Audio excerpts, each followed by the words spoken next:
Good morning, colleagues and our friends. It's a very special privilege for me to join you this year. When I encouraged the university community some 3-4 years ago to rise to the challenge, in particular the men in the university, to rise to the challenge of being, and I use this with great care, real men. It was a context in which we had a young woman, young student, who found it extremely difficult, A, to come to terms with the fact that she was raped in one of our residences, and B, of course, finding it very difficult to name the perpetrator, who was in her class. Can't remember the exact class. It could have been Anthropology 3. It could have been Microbiology 3. And who was simply unable to come to terms with this invasion of her womanhood, of her humanity. It was also a time when, 5 years ago, I had the unenviable task of dismissing 3 male lecturers who had also assumed that because of their position of power and authority, they could simply exchange marks for sexual favors. And so that series, or those events, 4 or 5 years ago, was a rude, or were rude awakenings for us as a university community. And it's in that context that I challenged us to not tiptoe around the issue of patriarchy, as Federico has so succinctly put across to us in his opening remarks, but also the meaning of being a man at the beginning of the 21st century.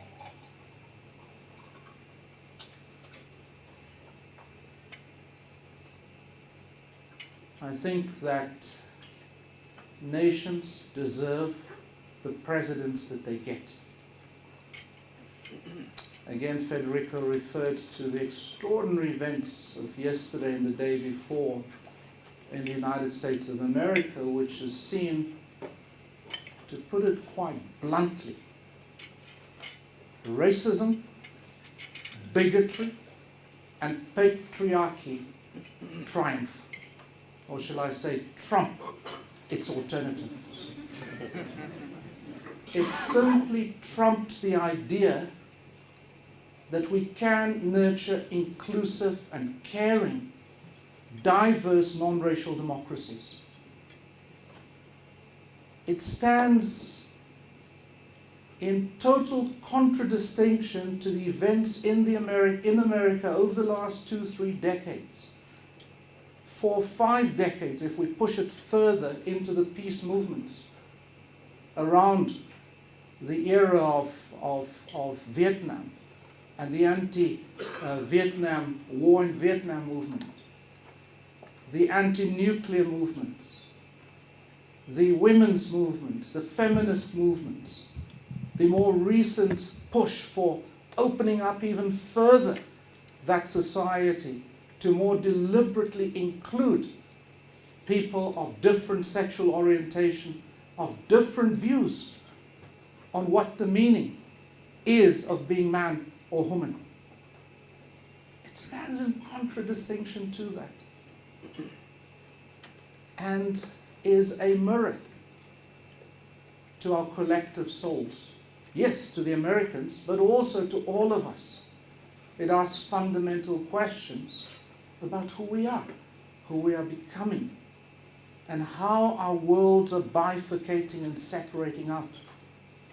and the duty we have, in particular those of us with the privilege and honor that we have of being supervisors and managers and leaders in our organizations, such as this one. And so we've got our own issues.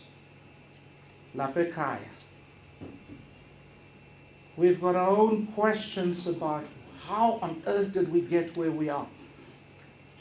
And how do we get ourselves out of the circumstance that we find ourselves as South Africa and as Africa? At a moment when all of us expect the post-apartheid dividend to have come close to reaching its peak. When all of us have had this expectation that this new, inclusive, caring democracy, non-sexist, founded on a Bill of Rights that identifies 16 conditions upon which we must strive and work hard to found this new democracy. And similar struggles across our continent that began at the dawn of the post-colonial era. Struggles for freedom and democracy, freedom and democracy that's inclusive, not exclusive. Freedom and democracy that embraces, as I put it, the most vulnerable amongst us. Constitutions that have an expectation that the weakest amongst us, the most vulnerable amongst us, must be the first to be lifted, not the last to be lifted or the first to be stepped on. And so all that I'm doing is I'm just catching a sweep over the last 5 decades across our continent, across the Americas for that matter, across Asia. A period of great expectation, the last 50 years, of extraordinary hope at the possibility that we can do things differently.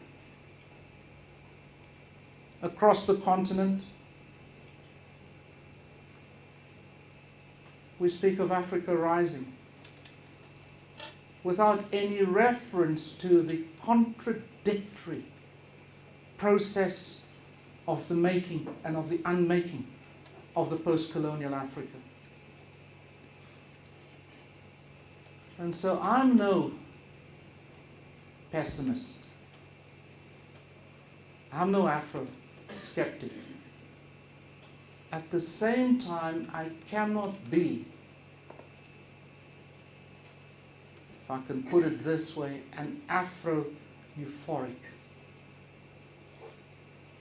Like Mandela, Nelson Mandela, I am an internal optimist. Whether, as he put it, by nurture or by nature. I am an optimist, but the facts in front of us, this glaring disparity between economic growth and exclusion, economic growth and poverty, economic growth and no jobs across our continent is simply unfathomable and does not sit with this idea of being an Afro-euphoric who sees Africa rising. But the extraordinary thing is, and I'll come back to our conversation now, the extraordinary thing about the events yesterday in the United States of America is that it gives Africa a chance. As the United States of America continues to decline as a superpower over the next 5 decades, as it continues to decline as a superpower, the possibility arises for Africa, indeed, on a Pan-African basis, to present its better side and its offering of Ubuntu as a humanist philosophy to the rest of the world. But we have to begin to practice it far more deliberately, far more definitively than the idea thrown out there of Ubuntu. And so the same conversation about men. Same conversation. We can be men skeptics, men pessimists. Just look at the track record of men. In power, in office, in family, in community, in religion, in all of these social and cultural roles that men play. The evidence condemns us to the idea of skepticism, of cynicism. Men cynicism, men skepticism, men pessimism. We're not here for that conversation, I'm sure. But it would be a fundamental mistake for us then to turn and be euphoric about us as men. It would be a fundamental flaw if we swing from skeptic and cynic and pessimist to euphoric. Because the evidence does not square up. And remember, in universities, as academics, we look for the general trend. We seek to understand the general trend. I mention that because we must not leave aside, or at least we must bracket in, the good men. But there are far too few good men. Far too few good men. And the purpose of this engagement, as I would have had it, is an engagement to mobilize good men. It is to be ambassadors for good men. I'm not going to engage this idea of good men. We have got eminent speakers who are going to challenge us this morning and early afternoon. And I'm so delighted to see our three main speakers today. And we do not take for granted your time that you have set aside to come and join us. We do not take it lightly. We know that you also struggle. You're also challenged with these difficult and complex issues. My credo in life is after the analysis, action. After the analysis, a roadmap that begins to become my accountability mechanism for being able to ask and answer the question, am I a fellow traveler or a fellow maker of this idea of human society that embraces the most vulnerable and the weakest and that lifts them up? It's a tradition that we've established here at UJ and that we'll continue to establish, beginning with our students, to embrace the most vulnerable, to lift them up. From a time when only 8% of our first year class, and therefore 8% of our student body, 8% of 11,000 first years. So you can see 800, 11 years ago, coming from Quintile 1 and Quintile 2 schools that serve the poorest in our nation. We set out deliberately on a path to change that. Today, 28% of our first year class of 11,000 come from schools that serve the poorest in our nation. But we don't end there. We lift them up. We lift them up through the funding that we provide. We lift them up through the free buses that we provide. We lift them up through the free meals to 3,800 twice a day that we provide. We lift them up in so many ways. We lift them up through the 3,500 tutors and senior tutors, the largest body of tutors in the Southern Hemisphere, in any single university. To carry them, to support them, to struggle with them, to lift them up, but ultimately to create the conditions for them to fly. To fly so that they can go and transform the conditions of their families, their communities. And so half of our graduates of 12,500 this year are first-time, first-generation graduates of any university. Look at the transformation that's been set in place. A quarter of all black chartered accountants, by way of example, come out of this university annually. And I can go down a list, we don't have time, to illustrate how we are transforming families and professions in this nation and beyond our borders. So why do we do this? We do this because we think charity is the way to go? No, I can't. It's not about charity. It is at core about our belief system. It's at core about this African humanism. It's at core about this idea of Ubuntu. That who I am and who I am becoming is part of a series of concentric circles that link me to my neighbor. That links me to my neighbor's child, daughter, son. So we do it because, not because in English and Western language philosophy we care. No.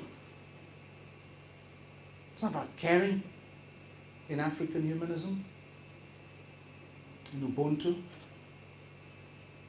It is about the journeys of our ancestors generations and generations ago. And it's about the future generations. And it is about the connectedness of our journeys, spiritual, in life, in this frame that we carry, or that carries our spirit and our emotions and our inner being.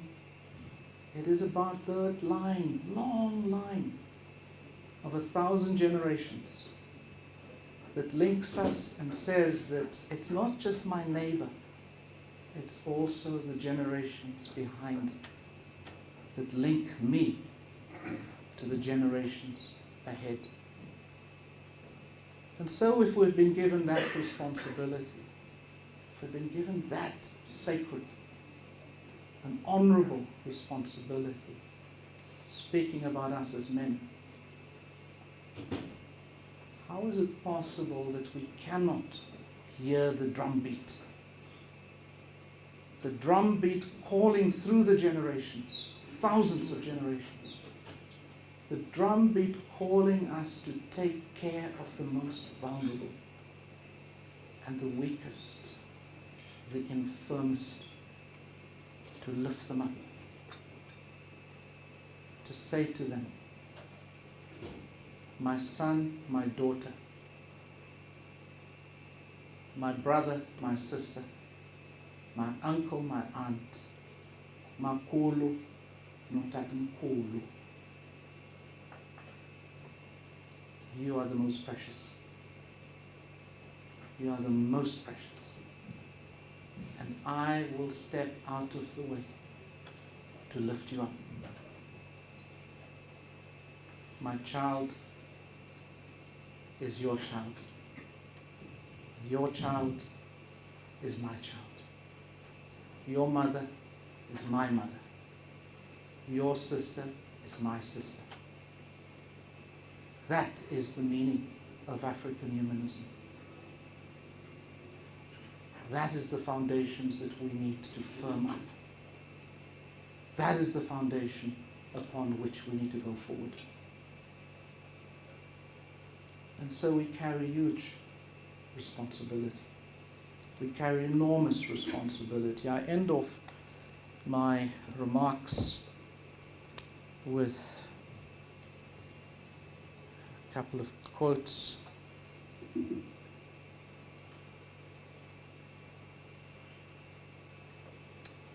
J.K. Rowling, very interesting. Observe, if you want to see the true measure of a man, watch how he treats his inferiors, not his equals. Let's think about that. As executives, as managers, as supervisors, as fathers, as grandfathers, as uncles, as great-grandfathers. I'm checking in the room. How do we treat our inferiors? And I use the word loosely. I'm not going to get into a definition of inferior now. Just using it very loosely. And then Ernie Banks, the measure of a man is in the lives he's touched. True measure of a man is in the lives, because the lives are a mirror of the man. The lives that we have touched, that's the mirror that reflects who we are. Philip Dick, the true measure of a man is not his intelligence or how high he rises in this freak establishment, as he calls it. No. True measure of a man is this: how quickly can he respond to the needs of others, and how much of himself he can give. How quickly he can respond to the needs of others, and how much of himself he can give. And finally, from Martin Luther, the one that we know very well, but I'm going to read it in completion. The ultimate measure of a man is not where he stands in moments of comfort and convenience, but where he stands in times of challenge and controversy. Where he stands in times of challenge and controversy. The true neighbor will risk his position, his prestige, and even his life for the welfare of others. In dangerous valleys and hazardous paths, he will lift some bruised and beaten brother, and dare add sister in particular today, to a higher and a more noble life.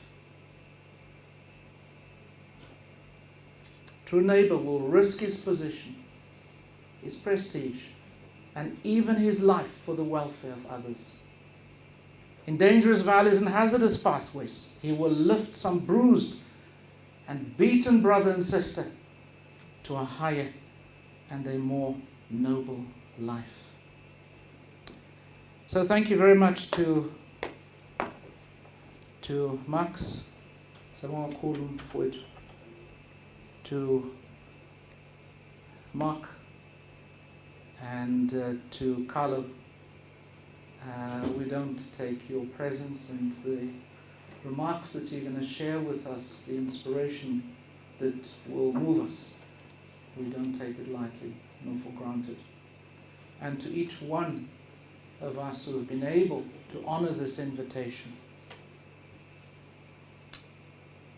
thank you so much for honoring us with your presence and for journeying with us today, this moment of reflection, this moment of introspection, self and shared. Because I hope that the conversation at the lunch tables will be exciting, inspiring, exhilarating, and will help us as we continue our journey in this cloak that we wear, in or on the journey as we transition from this life to the next life. So let us make this life count. Ngiyabonga kakhulu. Thank you very much.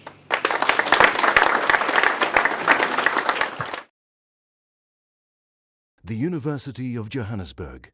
Rethink, reinvent.